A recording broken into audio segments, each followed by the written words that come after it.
오늘 함께 보실 말씀은 마태복음 16장 21절에서 28절의 말씀입니다. 읽는 것은 여러분들이 따로 읽어보시고 생략하도록 하겠습니다. 주된 내용은 예수님께서 이 본문 말씀을 보면 예수님께서 장로들과 대제사장들과 서기관들에게 자신의 십자가의 사건, 그 고통을 고백하고 알려주는 사건입니다. 그랬을 때 베드로가 말리고 또 베드로가 혼나고 예수님의 뜻, 하나님의 뜻을 전하는 이 본문의 말씀입니다. 오늘 이 말씀을 준비한 것은 우리가 세상에 살아가면서 지금 세상과 어떻게 소통하고 우리가 어떻게 교류하고 어떤 상식으로 세상을 바라봐야 되는지를 우리가 다시 한번 지켜봐야 됩니다. 왜냐하면 한국 사회는 특히 그렇습니다. 한국 사회는 기독교의 정치적 영향력이 상당히 있습니다. 특별히 보수 진영에서 많이 함께 발전했습니다. 한국 경제와 한국 교회가 같이 성장했다 하더라도 과언은 아닙니다. 그런데 재밌는 것은 이 옛날의 과거의 성장기를 가지고 아직도 많은 기독교인들이 한국 정치적인 모습 이런 것들에 대해서 연관하고 이겨내고 이끌어가고 뭔가 리드하려고 합니다. 특히나 요즘에서는 정권이 바뀌었기 때문에 그 정권과 투쟁하고 싸우려고 합니다. 과연 기독교가 기독교의 이름으로 지금 세상의 권력과 세상의 정책과 싸우고 투쟁하는 것이 정말로 하나님께서 원하시는 그 영적 전쟁인지 아니면 정말로 인간적인 방법들인지는 우리가 구분해야 할 줄 알고 특별히 우리는 이 시점에서 구분을 해야 됩니다. 여러분들은 잘 알겠지만 요번 8.15 시위를 통해서 우리가 기독교가 너무나도 욕을 많이 먹고 있는데 이런 상황 속에서 제가 이 말씀이 생각나서 여러분과 함께 나누고 싶습니다. 이 말씀과 그리고 또 지금의 상황이 얼마나 비슷한지 여러분들 함께 깨달으시고 함께 우리가 생각하는 시간을 가졌으면 좋겠습니다. 첫 번째는 예수님께서 제자들에게 자신의 고난과 죽음을 이야기하셨습니다. 그러니까 막 난리가 나죠. 제자들과 서기관들과 대제사장들이 난리가 나고 섭섭합니다. 특히 베드로가 강하게 항의했는데 이 항의했던 그 내면의 가장 중요한 것은 무엇이냐면 예수 그리스도를 우리가 영적인 아버지로서만 받아들인 것이 아니라 정치적이고 세상의 리더로 받아들였기 때문입니다. 그렇게 받아들여서 이분을 따라다니면 세상으로도 성공하고 이분을 따라다니면 영원히 세상과 승리 속에서 살아갈 수 있다고 믿었는데 이분이 고난받고 죽으신다는 거예요. 아마 이 따르는 세대들과 따르는 모든 사람들이 굉장히 충격적인 말이 었습니다. 그렇기 때문에 예수 그리스도의 이 십자가의 사건, 이 예정된 하나님의 뜻은 인간들에게는 굉장히 부정하고 싶고 받아들이기 힘든 내용이었습니다.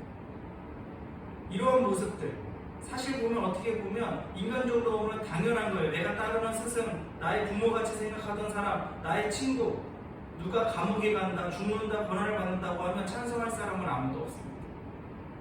그런데 이 두 번째 주제로 이어지지만 이렇게 나온 베드로의 거부 22절에 보면 죽게 미치지 아니하리라 결코 죽게 미치지 아니하리라 라고 믿음으로써 크게 이야기합니다. 아마 베드로는 엄청난 큰 신앙 고백이고 인간적으로는 의리였습니다. 그런데 예수님께서는 어떻게 답변하시냐면 너는 나를 넘어지게 하는 자로다 라고 이야기합니다. 이게 굉장히 앞뒤가 안 맞을 수 있고 베드로가 이해할 수 없지만 결국은 무엇이냐면 내가 하나님의 일을 생각하지 아니하고 도리어 사람의 일을 하는도다 하시고 라고 이야기합니다. 이것은 무엇이냐면 베드로의 의리, 베드로의 이 믿음, 예수 그리스도를 지켜내고 예수 그리스도로 그렇게 그 십자가의 사건과 고난을 받지 않게 하는 것을 결코 일어나지 않는 것이라고 믿는 그 믿음이 하나님의 생각과 반대되라는 거예요. 하나님의 일을 생각하지 않고 오히려 사람의 일을 생각한다는 거예요. 그러면서 24절에 우리가 너무나도 많이 알고 있는 이야기죠. 이에 예수께서 제자들에게 이르시되 누구든지 나를 따라오려거든 자기를 부인하고 자기 십자가를 지고 나를 따를 것인가 라고 얘기하는 것입니다. 이것이 바로 오늘 세 번째 우리가 지켜봐야 될 것들인데요. 예수께서 제자들에게 이르시되 누구든지 나를 따라오거든 자기를 부인하라고. 자기 부인은요, 내가 생각했던 나의 모든 것들, 나의 욕심, 나의 개념, 나의 사상 이런 것들을 다 부인하고 버리는 겁니다. 그리고 십자가를 지는 것입니다. 그러니까 이 자기 부인은 십자가를 지는 것과 일치하는 거예요. 그러니까 자기를 부인하고 십자가를 지는 것.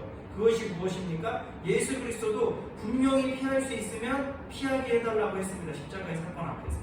그것이 바로 예수 그리스도가 보여주는 우리의 자기 부인이고, 그 십자가를 통해서 하나님의 뜻을 따라가는 것이 예수 그리스도의 십자가의 사건입니다. 우리는 그것들을 따라가야 됩니다. 그런데 자꾸 우리들은 따라가지 못하는 것이죠. 왜냐하면 우리의 생각, 우리의 욕망들이 있어요. 교회에 나오고 하나님께 구원이 확신이 있다고 하면서 우리의 생각들, 우리의 뜻, 우리의 욕심들이 계속 있기 때문입니다. 그것은 나쁘다고 볼 수는 없어요. 왜냐하면 예수님을 직접 따라다녔던 베드로도 이런 생각을 했기 때문에 우리도 충분히 그런 생각을 할 수 있습니다. 그런데 예수님께서는 이런 생각들을 깨버리시기 위해서 도움을 주십니다. 그냥 무책임하게 자기 십자가를 부인하고 따르라, 그러지 않으면 구원이 없느니라 라고 얘기하지 않으셨어요. 다시 오심에 대해서 얘기하십니다. 다시 오심, 27절에 볼까요? 인자는 아버지의 영광으로 그 천사들과 함께 오리니 그때 각 사람이 행한 대로 갚으리라 라고 얘기하는 것입니다.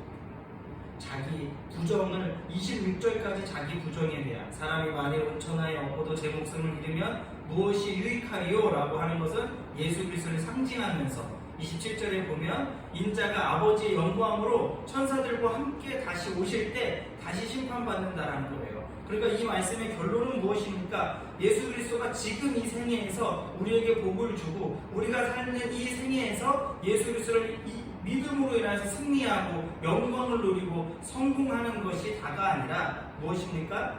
예수 그리스도가 십자가의 사건으로 희생되고 자기 부정을 통하여서 자기를 부인하고 십자가를 지고 하나님의 우편에 갔을 때, 그리고 다시 오셨을 때 하나님의 영광을 나타내고 정말로 하나님을 믿던 사람들, 안 믿던 사람들이 구분되는 거예요. 그때 가서. 그런데 중요한 거는, 여기서도 하나 강조하고 싶은 것은 예수님께서 다시 오셨을 때 구분되는 것을 원치 않으시기 때문에 시간도 끌으시고 많은 사람들이 예수님을 믿기 위해서 우리에게 성령을 대신 부어주시고 예수님은 다시 오심을 기약했다라는 것입니다.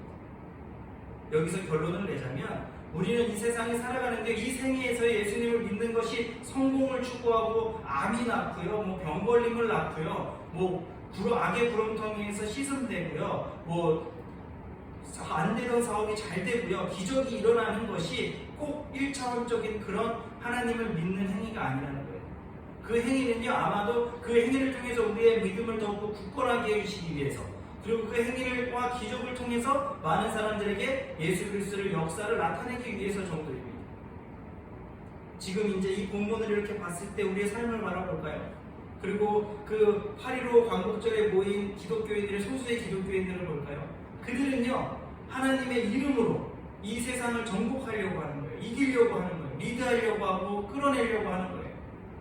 그런데 여기서 하나님의 뜻, 예수님의 뜻은 무엇입니까? 그럼에도 불구하고 십자가에 못 박혀 자기를 부인하고 많은 사람들에게 구원을 줄 수 있는 그 일들을 행했다라는 거예요. 저도 기독교인으로서, 저도 목회자로서 굉장히 괴로울 때가 많아요. 막 교회 예배는 모이지 말라고 그러고, 예전에도 제가 불평불만했지만 다른 술집이나 다른 노는 데는 모이게 하면서 교회는 막 못 모이게 했단 말이에요. 그게 불만이었었어요. 근데 이 말씀을 통해서, 그리고 우리가 이 시점에서 깊이 생각해야 되는 것들은 무엇이냐면, 교회가 우리의 믿음들, 너무나도 극단적인 그 믿음들 때문에 많은 사람들에게 피해를 줘서는 안 됩니다. 오히려 우리의 믿음은 어떻게 됩니까? 우리의 희생을 통해서 많은 사람들에게 구원을 이루게 해야 된다는 거예요. 근데 요즘 목회자들이나 극단적인 몇 분들은 그렇게 하지 않는 것 같아요. 세상 속에서 하나님의 그 기적과 이적으로 세상을 리드하고 세상을 정복하려고 하는 거예요. 예전에 우레의 자식들, 우레의 제자들 아시죠? 예수님을 비난하니까 어떡합니까? 번개를 내려서 다 죽여버려달라고 했어요, 제자들. 그런 사고가 우리 마음속에 그 욕망이 있는 것 같아요. 여기서도 마찬가지입니다. 이 코로나 사태에서 교회가 핍박받으니까요, 베드로처럼 혈기 부릴 수 있어요. 왜 우리 교회가 핍박받아야 되느냐? 왜 이 기독교가 핍박받아야 되느냐? 이거 이겨내자, 영적 전쟁이다라고 말할 수 있어요. 근데 오늘 예수님의 말씀처럼 무엇입니까? 너는 나를 넘어뜨리는 자야. 우리가 예수 그리스도의 삶을 본받는다고 하면 예수님의 뜻, 하나님의 뜻을 알아서 그대로 따라가야 됩니다. 그런다고 제가 세상에 일방적으로 지자는 소리는 아닙니다. 그러나 우리는 빛과 소금의 마음처럼, 그리고 여기서 십자가의 사건을 따라가는 것처럼 우리는 절제해야 되고 자기를 부정해야 되고 십자가에 올라갈 일이 있다면 십자가에 올라가서 못을 박혀야 됩니다. 근데 우리는 예수 그리스도를 믿는 것이 십자가에 못 박히는 것이라고 생각하지 않고 예수 그리스도를 믿는 것은 무엇입니까? 예수님의 오른팔, 왼팔, 권력자의 왼팔, 오른팔이 되어서 이 세상을 지배하고 대언자가 되고 미국 그 이상한 말로 얘기하면 브로커가 되려고 하는 거죠. 그래가지고 하나님 밑에 나, 그 다음 일반 사람 이렇게 보려고 하는 이상한 사고들이 있습니다. 사랑하는 여러분들, 코로나 사태에서 우리가 만날 수 없고 여러 가지 속에서 이렇게 영상으로 말씀을 나누고 교제할 수밖에 없지만 이 속에서도 우리는 하나님의 뜻을 찾아야 됩니다. 그것이 무엇입니까? 세상을 정복하고 이겨내고 투쟁하고 싸우는 것이 아니라 이 그리스도의 교회 그리고 이 교회의 역사, 이 기독교의 역사 속에서 세상과 싸워서 이겼습니다. 우리는 세상과 싸워서 이긴 것이 아니라 우리가 십자가를 메고 지면서 예수 그리스도의 죽음을 통하여서 세상을 이긴 거죠. 우리의 삶 속에서 자기 부정을 통해서 이 코로나 사태를 이겨내시고 우리가 함께 모일 수 없지만 더 뜨겁게 가정에서 기도하시고 더 뜨겁게 이 성경 말씀을 통해서 하나님과 가까워지는 여러분들이 되기를 소망하겠습니다.